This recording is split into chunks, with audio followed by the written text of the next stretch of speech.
Estimados alumnos y alumnas, les doy la bienvenida a la presentación de esta semana. En este caso, vamos a abordar el texto Cuando me muera quiero que me toquen cumbia, del escritor chileno Cristian Alarcón. Él, a pesar de ser chileno, esta historia la escribe y la investiga acá en Argentina, en una villa miseria, y trata de un pibe chorro del Frente Vital que es asesinado en un hecho y a partir de ahí arranca toda su investigación al culto de la figura de este pibe chorro. En este caso yo les traje este texto porque me parece que la temática sobre los barrios de emergencia, sobre las villas, es una temática muy de actualidad en la Argentina y por extensión en América Latina, ya que este tipo de barrios y de realidad social es en nuestra zona geográfica muy común. También pensé que este tipo de narraciones están muy en boga en estos momentos. Pensé también en la película de Adrián Caetano, Pisa Birra Faso, que es de mediados de los 90, pero a partir de ahí nosotros podemos empezar a trazar, digamos, una línea y empezar a ver otros tipos de producciones cinematográficas y también literarias que atraviesan esta problemática. Me parece que eso sí existe y que podemos inclusive trabajar con este tipo de temática.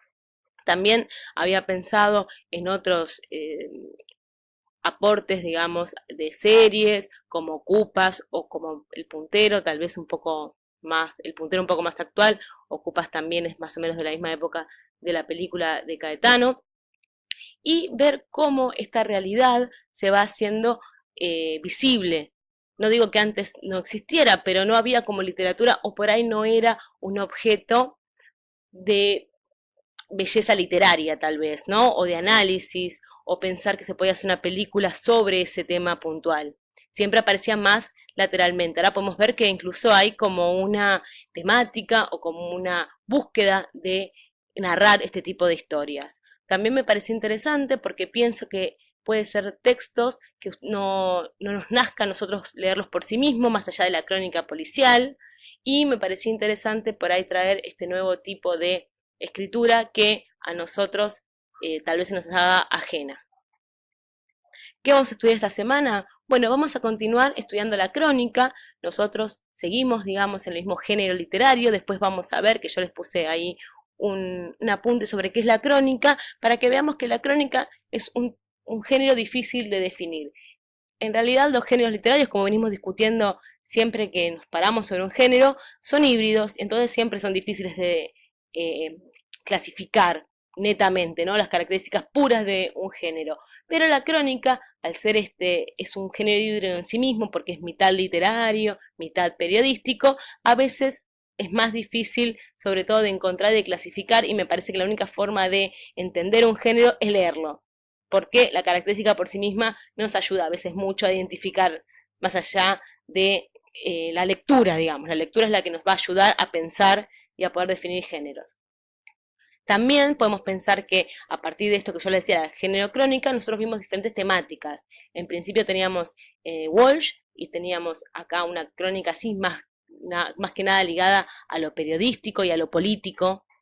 Después teníamos Relato de un náufrago, que también es una crónica, pero una crónica más individual. Si bien la cuestión del Estado está presente, es más un enmarcado y lo descubrimos a través de la voz del periodista, pero parece ser simplemente el relato de alguien, una historia individual de lucha, de vida y de superación también. Y por último tenemos acá, sí, una crónica que es más bien de una comunidad. Si bien tenemos un personaje principal, que va a ser el frente, también vemos que hay otros personajes que cuentan su relación con el frente porque son vecinos, porque lo conocían de oído, porque a partir de su muerte van a rendirle culto, y es a partir de eso que vamos configurando la zona y cómo viven estas personas dentro de esa comunidad, cuáles son sus códigos, cuál es su realidad, de qué trabajan, si no trabajan y si roban, cómo salen y entran de la cárcel o de los reformatorios. Es decir, para entender cómo es su vida, hacemos como esta especie eh, de vitró, podemos pensar, sobre todas estas realidades e historias de los protagonistas. También vamos a ver la entrevista. Nosotros estuvimos trabajando con diálogo, directo e indirecto. Esta vez vamos a ver otro tipo de diálogo que es directo, justamente también la entrevista, pero para empezar a adentrarnos un poco más en la puntuación, en cómo se hace una entrevista, que ya es otra cosa, porque la entrevista supone unas preguntas predeterminadas, pero las respuestas no lo son. Entonces, en la marcha de la entrevista uno tiene que pensar, recapitular. También la entrevista tiene muchas cosas de la oralidad que los diálogos a veces no los tienen, ¿no? Porque los diálogos son construcciones literarias que más o menos están regladas. Por el contrario, la entrevista tiene cosas imprevistas como palabras que no se oyen bien o que salen, uno las pronuncia mal, también risas, gestualidades, cosas que a veces se escapan y que hay que por ahí ponerlas entre paréntesis, recuperarlas de algún modo. Y también, por último, ver la marginalidad, ¿no? Cómo se construye la idea de marginalidad, cómo tiene que ver con esta crónica, y también, como les decía, la marginalidad como objeto literario, que es algo, que es un fenómeno que se empieza a dar más a partir de la segunda mitad del siglo XX y con muchísima fuerza a finales del siglo XX, en la década de los 90 y principios de los 2000, cuando, por ejemplo, yo les conté estas películas o este libro justamente, que empiezan como a hacer la historia de la marginalidad un centro y también empieza a ser un objeto de, como yo les decía, de belleza o un objeto a analizar, un objeto literario. Se me ocurre también, ustedes después lo pueden discutir en el chat si quieren, me dicen si opinan igual que yo o no, pero me acaba de ocurrir una idea a raíz de la cumbia villera, por ejemplo, que fue un fenómeno también de finales de los 90, principios de los 2000, canciones que todavía las escuchamos, las cantamos, que contaban justamente eso, ¿no? La vida cotidiana en la villa, la marginalidad, cómo salían a veces a robar incluso, todas estas historias que a nosotros por ahí nos causaban gracia y las bailamos como sin mucho tener conciencia a partir de eso, pero que realmente fue un fenómeno que se extiende hasta la actualidad. Me parece que es como algo interesante de ver y de comprender también, bueno, por qué esto se volvió eh, un objeto de estudio, justamente.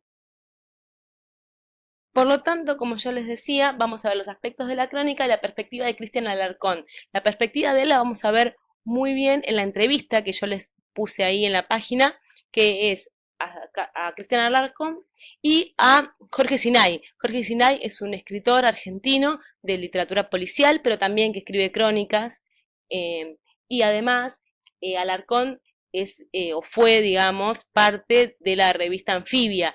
En la entrevista nos va a contar que ahora sigue siendo parte, pero antes era una parte más activa. La revista Anfibia es una revista muy interesante, ustedes la pueden buscar en internet porque está, que habla muchas veces de temas sociales, que habla también de literatura y otras cosas, pero bueno, me parece que es interesante ver el compromiso que tiene él y además también en la entrevista hay algo muy bueno para que hay una discusión sobre el género crónica y cómo él la trabaja y esta hibridación entre la literatura y la crónica que me parece muy bien cómo él la aborda desde el punto de vista más de la actualidad, porque cuando uno, como yo les decía, uno busca en internet, ¿no? ¿Qué es una crónica? Y nos sale un montón de características. Después leemos libros como este o como otros libros que ustedes leen y ustedes deben decir, estoy leyendo una crónica, ¿qué estoy leyendo? Sí, pero no me coincide por ahí todas las características. Justamente por esto, porque los géneros son cambiantes, como hablamos siempre, son híbridos y además la construimos los lectores, los géneros. Y eso es algo que siempre tenemos que tener en cuenta. Por eso la lectura es súper importante. Los lectores también hacemos al género, no solamente los escritores.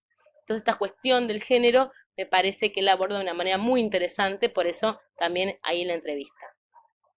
Vamos a la parte que a ustedes seguramente más les interesa porque es la que va con la nota justamente y siempre es la que más dudas tenemos y la que mejor queremos hacer, además de comprender los textos. Vamos a hacer un trabajo práctico, el número 9 que va a tener tres consignas.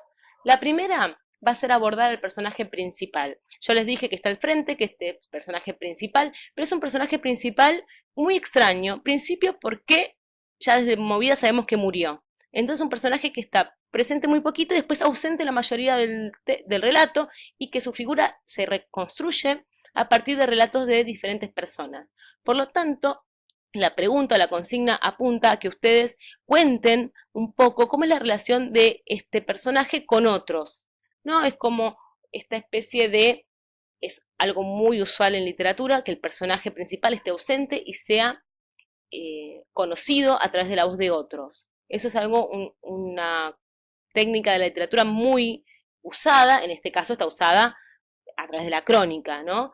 Pero bueno, la idea sería pensar la figura del personaje principal y su relación con otros personajes. No tiene que ser con todos porque el libro tiene muchos personajes. Puede ser de una manera global, como yo les digo, recién bueno, el personaje principal aparece muy poco, después aparece referido por los relatos. Ustedes pueden, si quieren, precisar cómo es referido por los relatos, si es como un héroe, si no es como un héroe, cuál es la visión que comparten los personajes sobre el frente sin necesidad de poner uno por uno porque por ahí se les hace muy largo así la actividad. Después la marginalidad, ¿no? Lo que yo les decía antes, ¿cómo está tomada la marginalidad? Yo creo en mi visión, y ahí por ahí les adelanto un poquito para que ustedes, bueno, piensen lo que quieran también, porque ustedes pueden estar en desacuerdo conmigo, no siempre tienen que estar de acuerdo con el profesor. Eso es lo bueno de poder escribir y discutir sobre literatura, que todos podemos tener una visión distinta a partir de la lectura, ¿no? Siempre que nos respalde la lectura que hicimos, podemos decir lo que querramos. Bien, a mí me parece que la marginalidad acá está mostrada también como un lugar en el que no hay mucha contención y que también a veces nos impacta un poco la forma en la que ellos la viven, ¿no? A mí me parece que hay una cosa muy impactante acerca de cómo ellos viven su propia marginalidad. Y por último, la actividad número 3 de escritura, van a tener que elegir entre escribir una crónica o una entrevista. Yo les mostré ejemplos de crónica, de distintas crónicas breves, para que ustedes puedan escribir una cortita o una entrevista a uno de los personajes del libro. Por más que ya la haya hecho Cristiana Alarcón, ustedes pueden hacer otra un poco más explayada. Además, no son entrevistas, sino que es más bien narrativo, así que ustedes pueden hacer como una especie de entrevista partiendo de esta idea. También otra opción que se me ocurrió a mí es que ustedes, tal vez algún caso policial que conozcan, a que ustedes les llame mucho la atención o que hayan estudiado o que puedan investigar justamente, también se puede, puedan escribir a su vez la crónica o hacer la entrevista a este personaje. Se me ocurre, no sé, por decir algo, que es la última película que salió en el 2018 muy conocida, no sé, El Ángel, por ejemplo. Pónganle que ustedes inventan o piensan cómo si una entrevista a este personaje lo podrían hacer o como si una breve crónica sobre este personaje también lo podrían hacer. Así que siéntanse libres de usar el libro si es lo que a ustedes más les conviene, porque es lo que leyeron, lo que se acuerdan mejor, o si tienen interés en algún personaje eh, de este estilo, también poder hacer la crónica o la entrevista a partir de ese personaje. Bueno, para finalizar, les deseo una buena semana y como siempre les digo, cualquier duda, consulta acerca del trabajo práctico me escriben al chat o de forma personal y yo voy a tratar de contestarlo lo mejor posible. Como siempre les sugiero, es mejor hacer la pregunta a través del chat, así si hay alguien que tiene la misma duda, puede también evacuarla en el mismo momento. Así que bueno, les deseo una buena semana y nos estamos hablando a través del chat como siempre. Saludos.